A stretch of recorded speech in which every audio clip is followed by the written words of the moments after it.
Anyone who's taken a shower has had a good idea. It's a whole different ballgame to shape an idea into a reality. My next guest has lots of experience turning thoughts into things. At age 16, he started his first business selling ice cream by boat. Since then, he's founded a private investment firm, a retinal screening company focused on ending preventable blindness, and is now the founder and chief executive officer of Catalyst HRE, a nationwide healthcare real estate firm. Here to talk about turning vision into something tangible, Pensacola native, dad of 4 tiny humans, vision builder, and people builder, Chad Henderson. Thanks for coming. Well, thanks for having me. It's exciting. I know how busy you are, so it means a lot that you would take time. And I feel like we need to give a shout out to Penny Cornagia because it's like the biggest sign of trust to let your friend interview your boss. Well, Penny's, she's special. We're very, very, very proud to have her for sure. She's great. She's the kind of person when you go on a camping trip, she has made a Google Doc and you share, my husband and I bring X, Y, and Z. Her and her husband bring X, Y, and Z, and we check it off and we collaborate. And I mean, she's very organized. I mean, that's why she's good at what she does. 100%. Exactly. Yeah, we're cut from the same cloth. Exactly. For sure. Well, I love that your maiden voyage into business was actually a voyage of selling ice cream on the boat. So since that's like the Gulf Coast version of a lemonade stand, maybe we should start there. Sure. Yeah, it was. I was at 15. I was working at a marina, and I had a guy that came to the marina and was always hanging around, and had this idea. I had the boat. I loved the idea, and he was thinking about doing it, getting the back bays and along Old River. So this is out in Orange Beach, Perita Key area. And so then we started that, and then I had the idea maybe of taking it over to the beach side. And so for maybe 4 years, every summer, between college, I would have some buddies down, and we grew it into like a 3 or 4 boat operation. And it was every day of the week we would sell. Ice cream was prepackaged stuff, right? So it was like bomb pops and things like that. And we go up and down the beach, and sure enough, these folks are from out of town, so had the music playing up towards the condos and the whole deal, and they would, kids would run out into the water, and I think my average product was like 17 cents, and we were selling for $2 a pop, so it was awesome. And by the time they got tired of being annoyed, from the ice cream music, of course, they went back to Birmingham or Nashville, and a new set of family would come in and think it was really cool, and it worked out well. And so, it was a lot of fun. And you never had to get any permits for that. You just kind of... You did have to have a business license, but, I learned because you were kind of behind this maritime law thing. I can't remember exactly. You didn't have to have, another type of license. So it was great. I had a bunch of fun, learned a ton, actually, at a young age. It was really, really, really fun time. Yeah, it sounds like fun. I wish that I had access to ice cream when I was on the beach now. That would have been great. Well, I'm sure there's somebody that listen to this and pick it up from where I left off. But it was a lot of fun. We,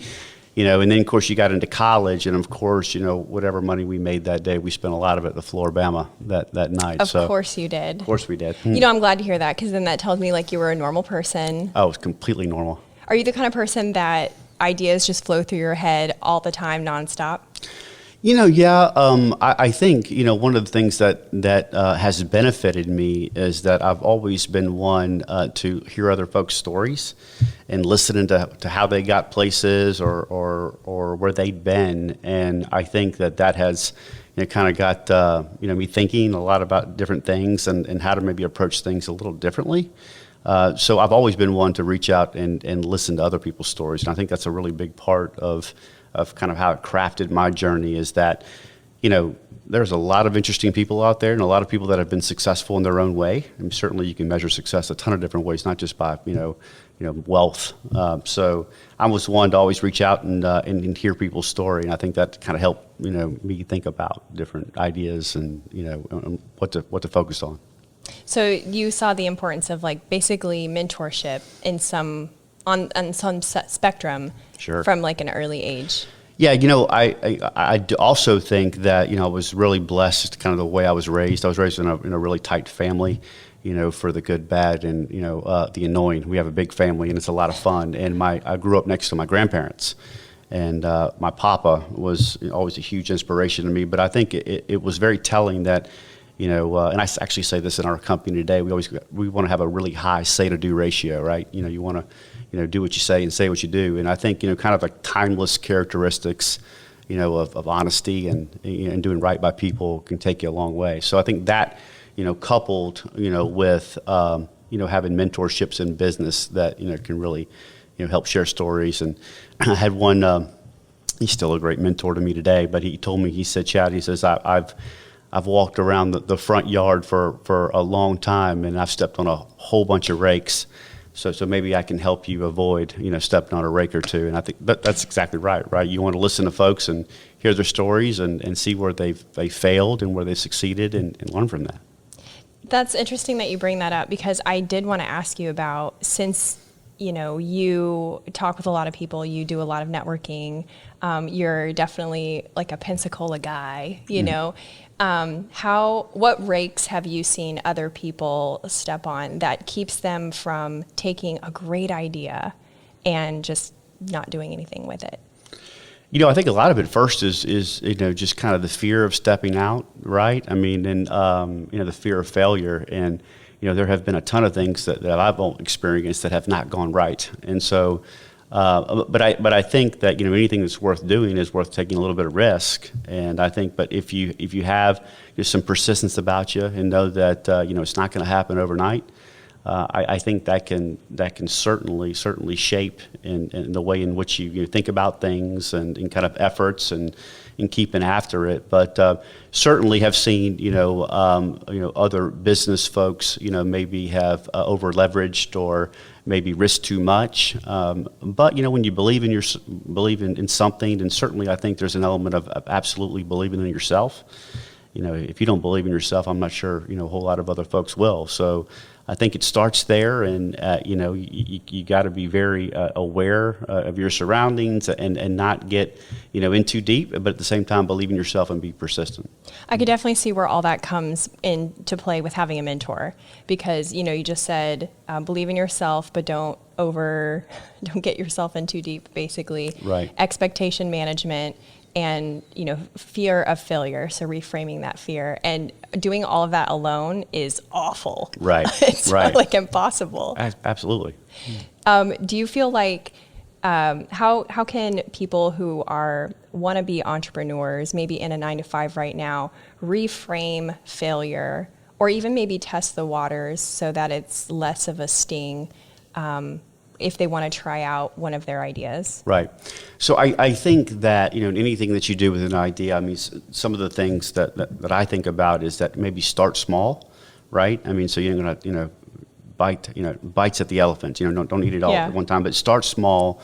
But if you build something that you maybe have some scale to or some iterative growth, right? Just so, don't do something that is one-off, something that you can build upon, right? Start small, think big.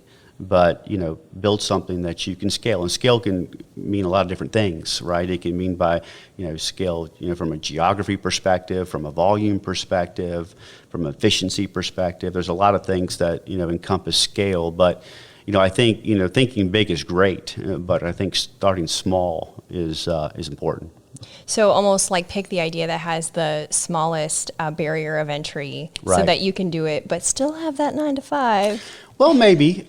I think that, there are a lot of things that kind of factor into kind of the leap of faith, right? But there's nothing wrong with keeping the 9-to-5 and, starting on the side and trying to create momentum and learning from your mistakes. And certainly, that idea that you may have, it's gonna augment, it's gonna change. I mean, there's some, as soon as you get into it, you're gonna learn things about that idea and think about them differently.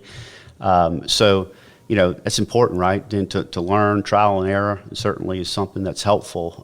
But also, I think that once you get on something that has some success early on, and maybe you have some early adopters, and you're trying to become, you're just launching a company, but then you're trying to get to kind of this early stage growth. there'll be a lot of what I call shiny pennies, right? Some things out there that that would distract you, that would maybe, you walk over here to pick up a penny, but you've got, nickels and quarters and dollars ahead of you. So I think to being disciplined, I always say in our organization, I love our entrepreneurial spirit. We have a great spirit about our company, but we're grounded in core values. We have purpose, but entrepreneurial spirit coupled with discipline, it's pretty powerful, right? I mean, just have a discipline about you, to make sure that you're persistent, you believe in what you're doing, and you're getting after it. I agree. From what Penny has shared with me about how you do your organization, you don't seem to be, as a whole, getting ahead of yourself. Like, there seems to be time carved out for communication, time carved out for personal development, time allowed to let your employees go to different conferences. And I can kind of see where that supports what you're saying, that success of turning a thought into a thing is kind of an inside job. Right. Well, I certainly think that, when you get something going, to have a cadence or a rhythm, to your company, and set time aside to work on your business as opposed to always just working in your business. Yeah. We talk about in our organization how important, personal and professional growth is. And if you're not, investing in your folks and in yourself, I mean, you're really holding back, the capabilities and the potential, of a group of individuals that are all rowing in the same direction of what we can accomplish. So, I think having a rhythm to that, and a cadence to that of how you communicate, and how you maybe set goals and talk about, what's working and what's not working is extremely important. So going back to the mentorship aspect of what you're saying, now that we're all doing things virtually, actual networking events aren't really a thing right yeah, now. It's tough. And obviously having those mentors are a critical part of being able to unpack some of these things that you're talking about. Who's your mentor now, and how would you recommend in quarantine that people seek out a mentor or mentors? Right. Well, I have a lot of different mentors about a lot of different things in my life. Unfortunately, with technology and everything else, there's a lot of easy ways to communicate now, right? So I think that, but setting time aside to do that is important. And when I talk about working on your business as opposed to working in your business, I mean, you can't always just stop in the middle of something you're doing. But I mean, to take mental notes and say, this is a challenge and this is a hurdle and this is something that I like to talk with somebody that's had this type of experience. It's important, and you got to set time aside, to do that and to think ahead. So again, there's several mentors from a business perspective, from a leadership perspective, from a personal perspective. But having a rhythm and touch points on that is important too, right? To set aside time and taking mental notes along the way to make it meaningful. To ask about what things have worked and what they haven't worked. When we start, we have a quarterly rhythm to our company, and the first thing that we do when we break out is, okay, tell me about what's going great in your life, what is, what's working in our organization and what's not working in our organization, and being honest about that. And I think you can kind of take that same, type of approach to a lot of things in life. And then if you're making mental notes along the way, so when you get that opportunity to talk to your mentor, it's meaningful, and you can really share some experiences that haven't gone your way and maybe things that have, and learn from both. So you have that expectation management again with what does that mentorship relationship look like? Sure. Is that, just shooting the breeze over a beer, or is it more purposeful like Right. what you're talking about? Exactly. Who do you consider your mentors now? Well, I mean, certainly, in Pensacola, it's hard not to look up to Quint Studer with what he has done. It's been great to get to know him and to see his journey. I love what he's doing for our community and really just our downtown. Yeah. With some of initiatives with Studer Community Institute, and me being able to be involved with that has been great. Growing up, my grandfather was, a huge mentor to me. But I've always had this strong family sense about me that I've learned a lot from. And then when I was young, coming out of college, I had an opportunity to meet a lot of different business owners, and I established a ton of mentors. I really can't pick out one that is, a tremendous mentor. In our industry of healthcare real estate, there's a CEO of a publicly traded company that's always been helpful to me. And I reach out and ask all sorts of questions. And his name is John Thomas. He's been a great mentor to me. That's really cool. How would you recommend somebody, maybe even somebody at your organization, finding a good fit for them mentor-wise? I think it all starts off with respect and looking up to somebody, right? I mean, you want to reach out and have confidence in the person that you're talking to about their experiences. So, I mean, that can come from anywhere, right? It can come from within a family, it can come within your own workplace, it can come within your church or what have you. I mean, so.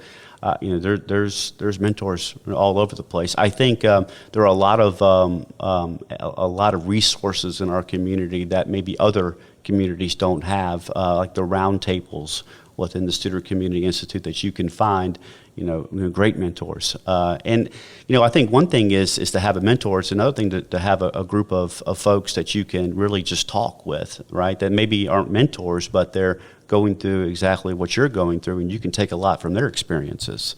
So I think just to be honest and open and communicate is probably one of the most important things, to getting something out of a conversation and learning from it. I think it's also one of those things like when the student is ready, the teacher appears. There you go. And then you're like, oh, I've had this person in my life this whole time. And I was, too busy being a goofball over here to realize what a valuable asset they can be to my life and my career and my vision. Exactly. When you talked about the power of community too, so like mentors on one hand, community on the other, and having those people that you can spitball with and who just sympathize and are going in the right direction. Maybe they share some of your core values. But as a physical community of Pensacola, you have a lot of really cool vision and a lot of cool things that are happening. My mantra is I'm biased towards action. So I love that you say in your company you like to have a high do to say ratio? Say to do ratio. Say to do ratio. Right. I think that's so great. That's right. So tell me about what your vision is for Pensacola as far as the East Garden District is concerned. Yeah, so that's been a really interesting, opportunity to take something that, you're thinking about and actually put it into action. Lucky enough, actually lucky and sometimes not so lucky when you have to travel for work. And so, in our core business of healthcare real estate, we have assets across 20 states, so we find ourselves traveling quite a bit. But there is absolutely a pro to that, and when I travel places, I want to go where the locals are, right? You want to experience a neighborhood, experience a sense of place. And then what's been going on with our downtown, I just wanted to add to that. And so had an opportunity to buy, a couple of buildings that turned into more parcels, that turned into, something significant and meaningful, large enough to where maybe you could put, this vision of a district. And Pensacola, we are so lucky to have as much history and culture and just to point to and to pull from and to tell a story. Love telling stories as you are. But the story of the East Garden District really came from this notion of Elias Durnford, which was the British general that took the keys from the Spanish for Pensacola and said, hey, let's relay out Pensacola and think about how it's laid out, especially what is now downtown. And so what the idea was, and his background was kind of a general surveyor, civil engineer type, and he said, we're going to have two large squares in Pensacola, which, now we know all the squares of Jackson Square and Plaza. And if you got a parcel on one of those two squares, you were given a companion parcel to the north to grow your family garden on. Oh, cool. Right. And all of those gardens were linear, and that's what became Garden Street.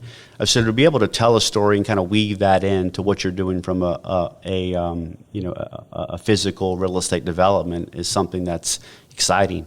But just the kind of the principles of a vibrant downtown does great things for all of us, right? So walkability, connectivity, all of those things are really, really important, when you're building a vibrant downtown. And so some of the places that not only me but others that are involved in the development have been and take great experiences from, we're trying to apply that to this development. So it'll be, grounded with a lot of great food and beverage experiences and hospitality and so forth, and office, but mainly, kind of centered around what we're calling a street diet, which is we're taking the road of Jefferson Street between Chase and Garden Street, and we're narrowing it. Right now, that road is extremely comfortable for cars and very uncomfortable for people.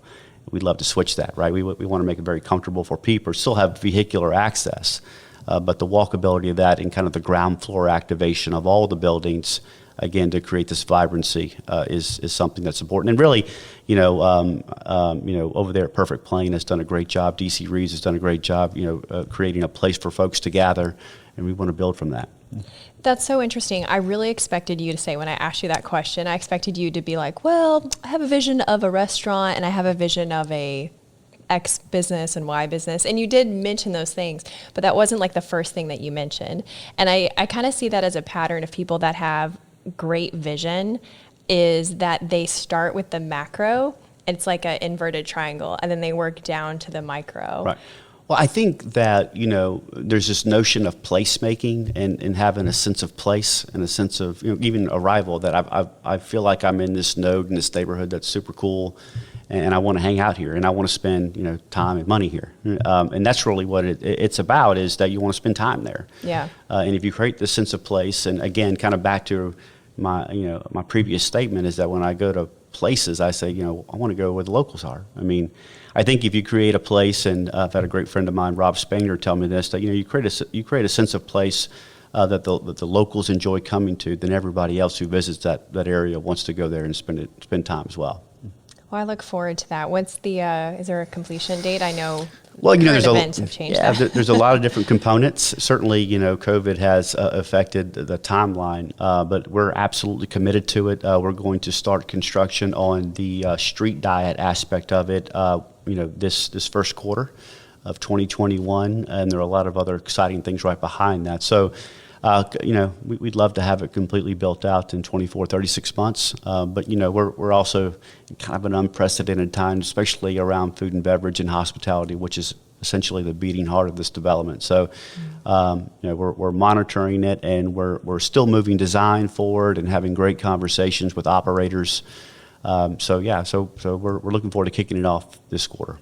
And like you said, you have to take your own advice of not getting too ahead of yourself. That's right. You gotta be patient, right? Flexible, man. If anything, we have learned about flexibility. We used to say this year, but I just think, a little bit more than 2020, right? And lessons aren't compartmentalized. They're not in a vacuum seal. Right. You're like, okay, I learned that lesson, check. That's really not how life works. Lessons are not, I don't know if you're a fan of J.J. Abrams, but how he messes around with the idea of time and space and it not being linear.